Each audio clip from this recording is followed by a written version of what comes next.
अगर आप UPSC civil services परीक्षा की तैयारी कर रहे हैं तो आपके लिए एक महत्वपूर्ण आवश्यकता है कि राज्य व्यवस्था के खंड पर आप अपनी पकड़ को मजबूत करें, क्योंकि इस पर अपनी पकड़ को मजबूत करके आप अपनी प्रारंभिक परीक्षा, मुख्य परीक्षा और साथ ही इंटरव्यू में भी बेहतर प्रदर्शन करने की स्थिति में आ जाते हैं। इसी को ध्यान में रखते हुए हर सप्ताह हम आपके सामने एक प्रोग्राम लेकर के आते हैं जिसका नाम है पॉलिटी दिस वीक। इस प्रोग्राम में हम पिछले एक सप्ताह की सभी महत्वपूर्ण राज्य व्यवस्था से जुड़ी हुई खबरों पर संवैधानिक और प्रशासनिक दृष्टिकोण से जहां भी आवश्यक हो चर्चा करते हैं और विस्तार से बात करने का प्रयास करते हैं, ताकि आपकी एक अवधारणात्मक समझ को विकसित किया जा सके, जिसका प्रयोग आप अपनी प्रारंभिक परीक्षा, मुख्य परीक्षा और इंटरव्यू तीनों ही स्तरों पर करने में सक्षम हो। तो चलिए आज अपने प्रोग्राम की शुरुआत करते हैं और सबसे पहले देखते हैं कि इस सप्ताह में कौन सी महत्वपूर्ण खबरें थी जो लगातार चर्चा में रही।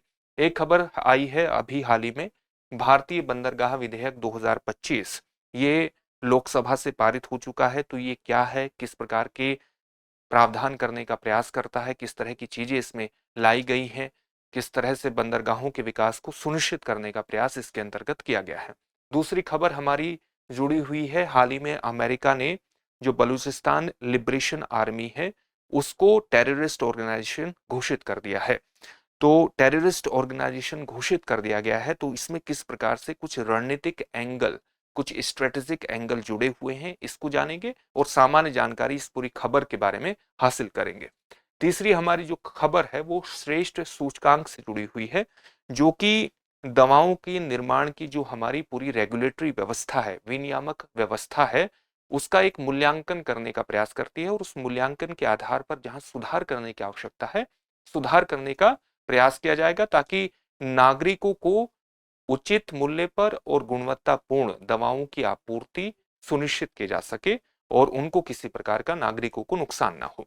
तो चलिए शुरुआत करते हैं भारतीय बंदरगाह विधेयक 2025 से। खबर चर्चा में क्यों है? चर्चा में इसलिए है क्योंकि ये लोकसभा में पारित हो गया है ये विधेयक।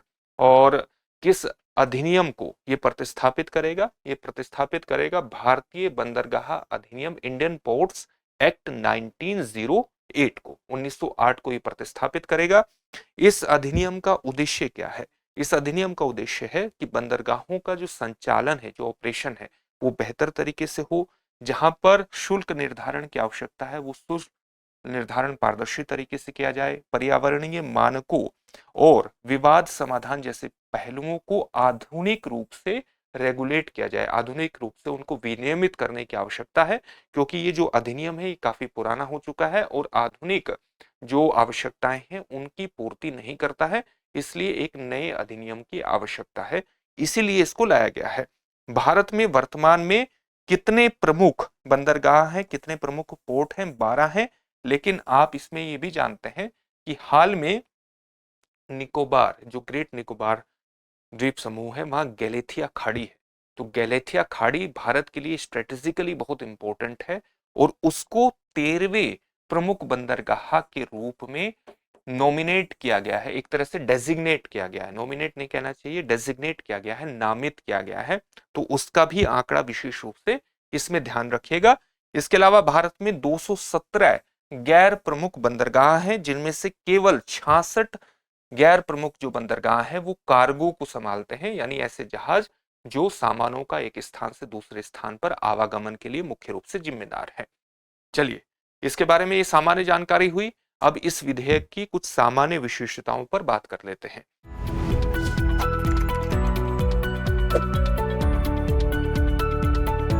इस विधेयक के माध्यम से राज्य समुद्री बोर्डों की स्थापना, स्टेट मैरीटाइम बोर्ड्स की स्थापना, एक तरह से उनकी स्थापना को विधिक मान्यता प्रदान की गई है। और इससे क्या होगा? इससे ये होगा कि ये गैर प्रमुख बंदरगाहों का, जो गैर प्रमुख बंदरगाहों की बात करी, जिनकी संख्या कितनी है गैर प्रमुख बंदरगाहों की भारत में? 217। तो इन गैर प्रमुख बंदरगाहों का मुख्य रूप से उनको रेगुलेट करने का काम ये राज्य समुद्री बोर्डों के द्वारा किया जाएगा। वहां पर लाइसेंस देना, टैरिफ का निर्धारण करना, प्रशुल्क का निर्धारण करना और सुरक्षा और पर्यावरणीय जो मानक हैं उनको सुनिश्चित करने का काम किसके द्वारा किया जाएगा? राज्य समुद्री बोर्डों के द्वारा किया जाएगा। अभी हम देखेंगे कि इसमें पर्यावरण मानकों की किस प्रकार से भूमिका है और जो अंतर्राष्ट्रीय मानक बने हुए हैं, अंतर्राष्ट्रीय कानून है या अंतर्राष्ट्रीय संधि है, इंटरनेशनल जो कन्वेंशन है जिसको हम मार्पोल के नाम से जानते हैं, उन मानकों को सुनिश्चित करने की बात की गई है। तो यहाँ पर राज्य समुद्री बोर्डों की जो संख्या, जो जिम्मेदारी है वो काफी बढ़ जाती है। अगर इंटरनेशनल कन्वेंशन जिनका भारत हिस्सेदार है उस तरह से आप ये मानिए कि अगर उसके अनुरूप पर्यावरणीय मानकों को सुनिश्चित करना है तो इससे राज्य समुद्री बोर्डों को पर्यावरणीय मानकों को सुनिश्चित करने के अंतर्गत विशेष रूप से खासी मशक्कत करनी पड़ेगी और काफी एक तरह से अपने जो मैन पावर है और उस मैन पावर को वास्तव में पॉलिसी को धरती पर उतारने, जमीनी स्तर पर उतारने के लिए मेहनत करनी होगी। समुद्री राज्य विकास परिषद को भी विधिक मान्यता प्रदान की गई है। मैरीटाइम स्टेट डेवलपमेंट बोर्ड को भी, डेवलपमेंट काउंसिल को भी विधिक मान्यता प्रदान की गई है। इसमें केंद्रीय मंत्री के साथ साथ जो राज्यों के मंत्री हैं, नौसेना और कोस्ट गार्ड के अधिकारी भी शामिल होंगे ताकि एक समन्वित तरीके से नीतियों का निर्धारण किया जा सके, मुख्य नीतियों का निर्माण किया जा सके और भारत में बंदरगाहों के विकास को इस प्रकार से हम संतुलित करें, आगे बढ़ाएं जो पर्यावरणीय मानकों को सुनिश्चित करते हुए किसी भी प्रकार से पर्यावरण को हानि न पहुंचाते हुए भारत में आवागमन का, चाहे वो माल हो चाहे परिवहन की अन्य व्यवस्थाएं हो, यानी यात्री परिवहन हो, उसके लिए एक बेहतर मानक के रूप में उनको डेवलप किया जा सके। परिषद बंदरगाहों के डेटा संग्रहण, पारदर्शिता यानी ट्रांसपेरेंसी और टैरिफ निर्धारण पर दिशा निर्देश जारी करेगी। एक महत्वपूर्ण गठन भी इस विधेयक के माध्यम से करने का प्रस्ताव है और वो है विवाद समाधान समिति। तो ये गैर प्रमुख बंदरगाह जो अभी आपको बताए गए थे 217 जिनकी संख्या है, गैर प्रमुख बंदरगाहों से जुड़े विवादों का समाधान करेगी। कौन? विवाद समाधान समिति के द्वारा ये काम किया जाएगा और इसके आदेशों के विरुद्ध उच्च न्यायालय में अपील भी की जा सकती है। एक और ये है कि पर्यावरणीय सुरक्षा के लिए मारपोल, जो कि international convention for the prevention of pollution from ships है, यानी जहाजों के माध्यम से होने वाला जो प्रदूषण है उसको रोकने के लिए एक अंतरराष्ट्रीय कन्वेंशन है, जिसे कब लाया गया था? 1973 में इसको लाया गया था और 1978 में इसमें संशोधन किया गया था। इसलिए मारपोल को कई बार हम किस प्रकार से लिखते हैं, कई बार आपको देखेंगे मारपोल 73/78, 73 में इसको लाया गया, 78 में इसमें संशोधन किया गया था, 1980s में इसको क्रियान्वित करने का फिर प्रयास किया गया था। इसी प्रकार से ब्लास्ट वाटर कन्वेंशन का अनुपालन अनिवार्य कर दिया गया है, इनका अनुपालन अनिवार्य करना होगा। मारपोल में क्या है? मारपोल में आप जहाजों के प्रदूषण को रोकने के लिए अंतरराष्ट्रीय कन्वेंशन है। तो जहाजों के माध्यम से होने वाला जो कचरे का रिसाव हो, चाहे वायु प्रदूषण हो या अन्य जैसे तेल का रिसाव हो या रसायनों का रिसाव हो, उन सभी पर इसके अंतर्गत कुछ महत्वपूर्ण नियम बनाए गए हैं और उन नियमों को 6 अनेक्षर में बांटा गया है। एक प्रकार से आप कह सकते हैं कि 6 बिंदुओं के अंतर्गत ये नियम बनाए गए हैं और इनका अनुपालन करना सुनिश्चित करना है। इनको अनिवार्य कर दिया गया है इस विधेयक के माध्यम से। अगर ये पारित हो जाता है, अधिनियम बन जाता है, तो ये अनिवार्य हो जाएगा। इसी प्रकार से ब्लास्ट वाटर कन्वेंशन क्या है? ब्लास्ट वाटर का मतलब क्या होता है? जब जहाज चलता है तो पानी में संतुलन बनाने के लिए वो बहुत सा जो पानी है वो अपने अंदर भी लेता है, बहुत सा पानी हटाता है, अंदर भी लेता है ताकि उसका पानी में संतुलन बना रहे। तो ब्लास्ट वाटर कन्वेंशन के माध्यम से ये सुनिश्चित किया गया है कि जब वापस इस पानी को समुद्र में छोड़ा जाता है तो इसको फिल्टर करके छोड़ा जाना चाहिए, इसको शुद्ध पानी को छोड़ा जाना चाहिए और इसके माध्यम से कोई भी इन्वेसिव स्पीसीज, ऐसी स्पीसीज जो कि समुद्र के लिए हानिकारक हो या समुद्र को हानि पहुंचाने वाली किसी भी व्यवस्था को समुद्र में प्रवेश नहीं करवाना है। ये कौन सुनिश्चित करता है? ब्लास्ट वाटर कन्वेंशन सुनिश्चित करता है। इसको कब लाया गया था? इसको वर्ष 2004 में लाया गया था और लागू कब हुआ? वर्ष 2017 में ये लागू हुआ था और भारत इस कन्वेंशन का हिस्सा है। इस बात को भी विशेष तौर से याद रखिएगा। तो इनका अनुपालन सुनिश्चित किया गया है। बंदरगाहों को प्रदूषण नियंत्रण और आपदा प्रबंधन योजनाएं बनानी होंगी और इसके अलावा केंद्र सरकार द्वारा नियमित रूप से इनका ऑडिट भी किया जाएगा ताकि वो देख सकें कि जो उसने योजनाएं बनाई हैं पर्यावरण प्रदूषण को नियंत्रित करने के लिए वो वास्तव में धरातल पर, जमीनी स्तर पर उतरी हैं नहीं उतरी हैं। इसके लिए एक और व्यवस्था है संरक्षक अधिकारियों की।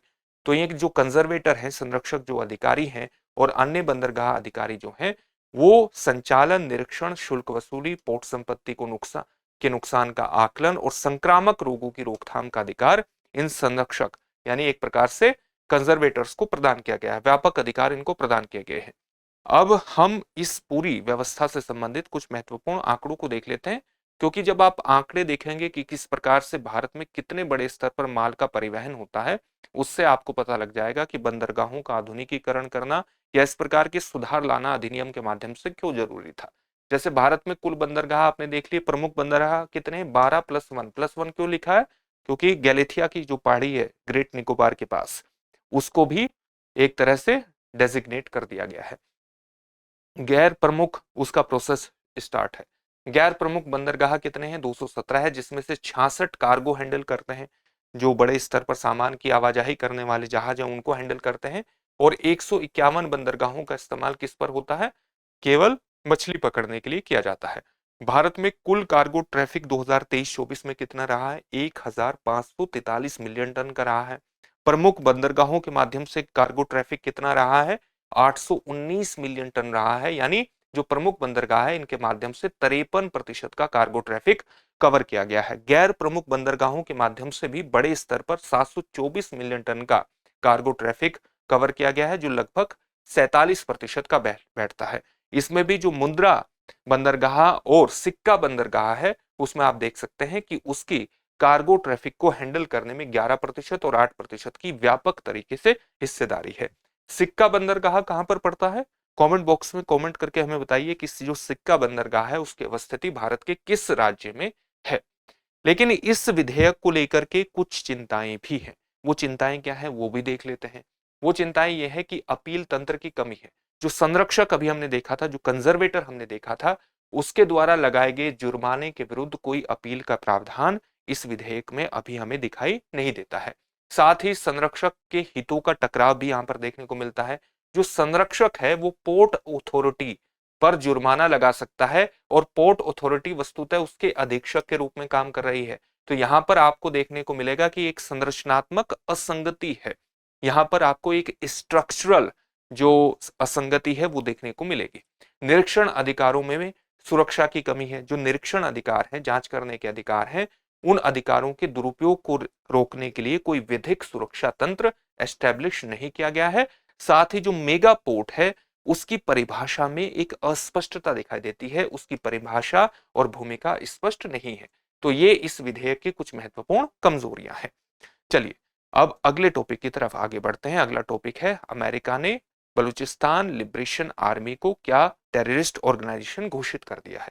इस खबर को जानने का प्रयास करते हैं। अमेरिका ने बलूचिस्तान लिबरेशन आर्मी यानी BLA और उसकी आत्मघाती इकाई जिसको मजीद ब्रिगेड के नाम से जाना जाता है, उसको FTO घोषित किया है, यानी फॉरेन टेररिस्ट ऑर्गेनाइजेशन, विदेशी आतंकवादी संगठन घोषित कर दिया है। इससे पहले BLA को 2019 में स्पेशली डेजिग्नेटेड यानी विशेष रूप से डेजिग्नेट किया हुआ ग्लोबल टेररिस्ट एक प्रकार से ऑर्गेनाइजेशन घोषित किया गया था।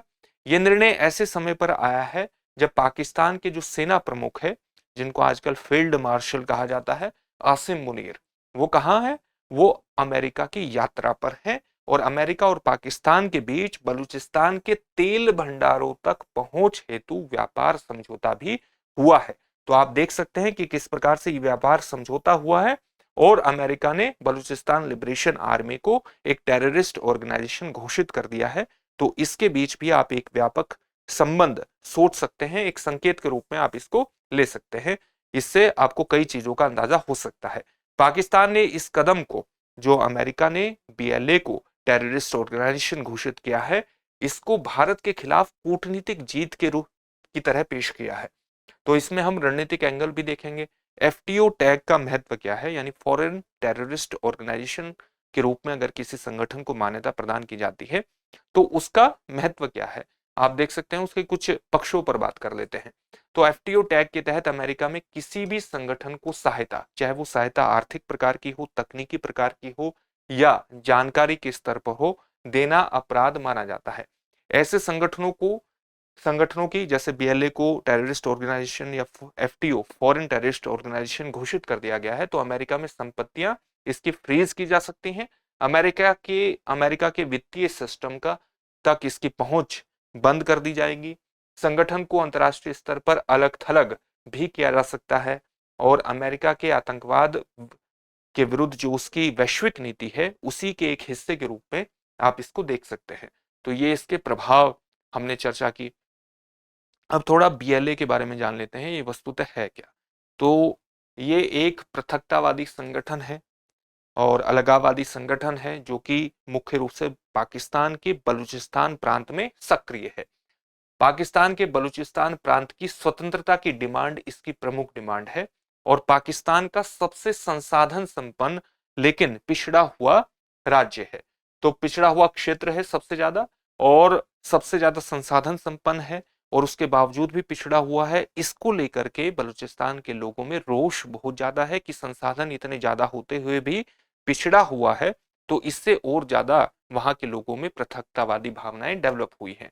बीएलए ने वर्ष 2005 में एक रॉकेट हमले के जरिए खुद को अपने आप को प्रकट किया था। इसके संस्थापक कौन माने जाते हैं? गैर बख्श मारी माने जाते हैं और वर्तमान में इसका संचालन, इस संगठन का संचालन उन्हीं के पुत्र हैरबयार मारी कर रहे हैं और ये कहां पर रहते हैं? यूनाइटेड किंगडम में रहते हैं। मजीद ब्रिगेड, ऐसा माना जाता है कि ये यूनाइटेड किंगडम में है। मजीद ब्रिगेड जो कि बीएलए का आत्मघाती दस्ता है, इसने पहला हमला जब किया था वो वर्ष 2011 में किया था और ज्यादातर जो इसके हमले के शिकार रहे हैं हाल फिलहाल में वो चीन द्वारा चलाई जाने वाली परियोजनाएं हैं। आप ये भी जानते हैं कि चीन के द्वारा जो चाइना पाकिस्तान इकोनॉमिक कॉरिडोर बनाया जा रहा है, जो जिसका भारत के द्वारा बहुत बड़ा विरोध किया गया है, क्योंकि पाकिस्तान ऑक्यूपाइड कश्मीर, जो पाकिस्तान अधिकृत इलीगली अधिकृत कश्मीर है, उसके उससे होकर के चाइना पाकिस्तान इकोनॉमिक कॉरिडोर गुजरता है और वो बलूचिस्तान से होकर के भी जाता है। तो आप देखेंगे कि उसका विरोध बहुत ज्यादा है बलूचिस्तान में। तो उसके कारण बलूचिस्तान लिबरेशन आर्मी ने वहां के कई परियोजनाओं को इसके माध्यम से निशाना बनाया है। तो चीनी मजीद ब्रिगेड के द्वारा जो चीनी इंजीनियरों पर हमला किया गया वो 2018 का मामला है। 2018 में ही चीनी वाणिज्य दूतावास पर हमला किया गया मजीद ब्रिगेड के द्वारा, ग्वादर होटल पर 2019 में, पाकिस्तान स्टॉक एक्सचेंज पर 2020 में और जाफर एक्सप्रेस ट्रेन पर हमला 2025 में आपने देखा होगा, जिसमें 31 लोगों की मौत हुई और 300 से अधिक लोगों को बंधक बनाया गया। तो हाल की इसकी मजीद ब्रिगेड की कुछ ये गतिविधियां हैं। अगर हम इसमें रणनीतिक एंगल देखें, स्ट्रेटेजिक एंगल के दृष्टिकोण से देखें, तो पाकिस्तान ने इस घटना को भारत के प्रति एक रणनीतिक जीत के रूप में पेश किया है, क्योंकि पाकिस्तान का कहना यह है कि पाकिस्तान भारत पर यह आरोप लगाता है कि बीएलए को भारत समर्थन देता है, यह आरोप लगाता है। हालांकि भारत ने हमेशा ही इस आरोप को सिरे से नकारा है कि भारत का बीएलए से किसी प्रकार का कोई संबंध नहीं है। अमेरिका की अगर हम बात करें तो अमेरिका द्वारा हाल ही में कुछ समय पहले the resistance front, Balochistan liberation army से पहले द रेजिस्टेंस फ्रंट, जो कि लश्कर ए तैयबा का क्या है, एक प्रॉक्सी माना जाता है, लश्कर ए तैयबा का एक प्रॉक्सी है और भारत में कई हमलों को अंजाम दे चुका है, उसको भी अमेरिका ने एफटीओ यानी फॉरेन टेररिस्ट ऑर्गेनाइजेशन घोषित किया था। इससे किस प्रकार का संकेत मिलता है? इससे संकेत ये मिलता है कि अमेरिका जो है वो भारत और पाकिस्तान दोनों के ही संदर्भ में आतंकवाद को लेकर के एक संतुलित रुख अपनाने की कोशिश कर रहा है। चीन का पर भी इस निर्णय का प्रभाव हो सकता है, क्योंकि अधिकांश हाल ही में जो हमले देखते हैं हम बलूचिस्तान लिबरेशन आर्मी के माध्यम से, वो चीनी परियोजनाओं पर देखते हैं, तो उस पर भी इस फैसले का कहीं ना कहीं प्रभाव देखने को मिलेगा, जो अमेरिका ने फॉरेन टेररिस्ट ऑर्गेनाइजेशन के रूप में बीएलए को घोषित किया है। अब हम तीसरी खबर की तरफ आगे बढ़ते हैं और तीसरी खबर हमारी कौन सी है? श्रेष्ठ सूचकांक। ये सूचकांक क्या है? श्रेष्ठ की फुल फॉर्म क्या है? श्रेष्ठ की फुल फॉर्म क्या है? वो है state health regulatory excellence index. State health regulatory यानी स्टेट हेल्थ से संबंधित, आप ये मानिए कि हमारे स्टेट्स में, अलग अलग राज्यों में जो भी दवाओं से संबंधित, उनके निर्माण से संबंधित, उनकी बिक्री से संबंधित, उनके स्टोरेज से संबंधित, उनके परिवहन से संबंधित, एक स्थान से दूसरे स्थान पर स्थानांतरण से संबंधित जो रेगुलेटरी व्यवस्था है, जो विनियामक संस्थाएं हैं, वे कितनी सुदृढ़ तरीके से काम करती हैं। तो क्योंकि उनका सुदृढ़ीकरण क्यों आवश्यक है? ताकि लोगों को, नागरिकों को गुणवत्तापूर्ण दवाओं की आपूर्ति सुनिश्चित की जा सके, इसलिए उनकी नियामक संस्थाओं की एक तरह से सुदृढ़ता आवश्यक है, वो ठीक तरीके से काम करे, ये आवश्यक है। तो इसका मूल्यांकन की व्यवस्था की गई है कुछ एक इंडाइसिस के माध्यम से, जिसमें कई विषय शामिल किए गए हैं और कई संकेतक इसमें शामिल इंडाइसिस शामिल किए गए हैं, जिसके आधार पर एक हम मूल्यांकन करेंगे और जहां पर भी अलग अलग जो बॉडीज हैं, रेगुलेटरी बॉडीज हैं, उनमें सुधार करने की आवश्यकता है, वहां पर सुधार करेंगे। इसी के लिए एक इंडेक्स लॉन्च हुआ है, केंद्रीय स्वास्थ्य मंत्रालय ने लॉन्च किया है, जिसको हम श्रेष्ठ कहते हैं, जिसकी फुल फॉर्म है state health regulatory excellence index, इसलिए इसको श्रेष्ठ इंडेक्स भी हम कह रहे हैं। ये भारत का पहला राष्ट्रीय प्रयास है जो राज्य औषधि नियामक प्रणालियों का मूल्यांकन और उनका सुदृढ़ीकरण करेगा।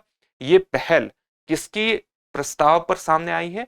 Central Drugs Standard Control Organisation, CDSO, SCO, यानी Central Drugs Standard Control Organisation, CDSCO के द्वारा ये पहल प्रस्तावित की गई थी। इसका उद्देश्य है दवाओं की गुणवत्ता, उनकी सुरक्षा और उनकी प्रभावकारिता को सुनिश्चित करना, ताकि नागरिकों को किसी प्रकार का नुकसान न हो। किस प्रकार से काम करेगी, इस पहल की विशेषताएं क्या है? पहल की विशेषताएं जान लेते हैं। ये एक वर्चुअल गैप असेसमेंट टूल है। वर्चुअल गैप असेसमेंट टूल का मतलब क्या हुआ? इसका मतलब यह है कि ये जो भी नियामक संस्थाएं हैं, राज्यों को अपने मौजूदा नियामक स्तर का मूल्यांकन करने और मैच्योरिटी सर्टिफिकेशन की दिशा में आगे बढ़ने में मदद करता है। इसका मतलब क्या है?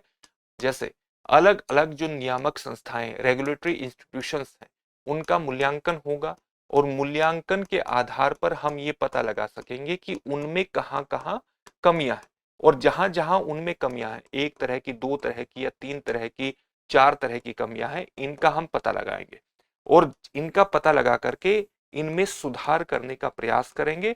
और सुधार हम करेंगे एक महत्वपूर्ण लेवल हासिल करने, एक महत्वपूर्ण स्तर हासिल करने के अंतर्गत, जो कि डब्ल्यूएचओ के द्वारा निर्धारित है। जिस प्रकार से हमने मैच्योरिटी लेवल 3 वैक्सीन के स्तर पर, जो डब्ल्यूएचओ का जो मानक है वैक्सीन के स्तर पर, वो मैच्योरिटी लेवल 3 माना जाता है, तो उसी स्तर पर दवाओं के संदर्भ में भी हम मैच्योरिटी लेवल 3 पर जाएं। इसको सुनिश्चित करने के लिए जरूरी है कि हम एक मूल्यांकन करें कुछ संकेतकों के आधार पर, और जब मूल्यांकन हो जाए तो जहां पर सुधार करने की आवश्यकता है वो सुधार हम कर लें, और उसके माध्यम से हम मैच्योरिटी सर्टिफिकेशन की दिशा में आगे बढ़ जाएं। एक बेहतर हम जो सर्टिफिकेट है हमारा ML3 लेवल का, उसको प्राप्त करने की दिशा में आगे बढ़ जाएं, ताकि रेगुलेटरी संस्थाओं के अंतर्गत जहां भी गैप बने हुए हैं, वो गैप उनके सुदृढ़ीकरण के अंतर्गत वो गैप हम समाप्त कर दें। इसलिए इसको वर्चुअल गैप असेसमेंट टूल के नाम से भी संबोधित किया गया है। राज्यों को दो श्रेणी में इसके अंतर्गत बांटा जाएगा। एक ऐसे राज्य जो कि दवाओं का या चिकित्सा से संबंधित उत्पादों का निर्माण करते हैं, इनको हम कहेंगे निर्माण वाले राज्य, मैन्युफैक्चरिंग स्टेट्स, और इनको 5 थीम्स के अंतर्गत, 5 विषयों पर आधारित 27 जो इंडाइसिस हैं, उसके आधार पर इनका मूल्यांकन किया जाएगा। दूसरे में राज्य होंगे जो मुख्यतः वितरण करने वाले राज्य हैं या केंद्र शासित प्रदेश है, जो प्राइमरीली जो है वो डिस्ट्रीब्यूशन से जुड़े हुए हैं, भंडारण से जुड़े हुए हैं, बिक्री से जुड़े हुए हैं, और इनका मूल्यांकन 23 इंडाइसिस के आधार पर किया जाएगा।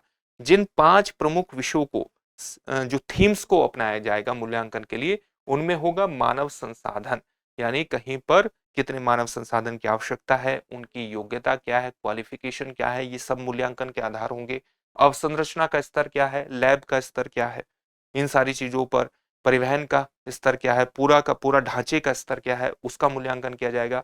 लाइसेंसिंग गतिविधियों पर भी एक थीम अपनाई गई है कि लाइसेंस किस प्रकार से प्रदान किया जाता है, उनका नवीनीकरण किस प्रकार से किया जाता है, किस तरह से उस प्रक्रिया का पालन किया जाता है, नहीं किया जाता है, जिसका किया जाना चाहिए, जो कि कानून के अंतर्गत एक प्रकार से निर्धारित की गई है। निगरानी गतिविधियां किस प्रकार से काम कर रही हैं, साथ ही जनता की रेस्पॉन्स लेकर के प्रतिक्रिया प्रणाली, रेस्पॉन्सिवनेस कैसी है, एक प्रकार से उनके बारे में जो एक तरह से रेस्पॉन्स आता है उसका स्तर कैसा है। तो इन सभी थीम्स के आधार पर अलग अलग इंडाइसिस अपनाए गए हैं, अलग अलग मूल्यांकन के आधार अपनाए गए हैं, ताकि हम नियामक संस्थाओं में सुधार कर सकें और नागरिकों को बेहतर तरीके से ड्रग्स की आपूर्ति हो, ये सुनिश्चित कर सके। पहल की प्रमुख विशेषताओं में एक आता है डेटा संग्रहण। जैसे प्रत्येक राज्य से हर महीने की 25 तारीख तक डेटा CDSCO को दिया जाएगा। प्रत्येक राज्य द्वारा किसको दिया जाएगा?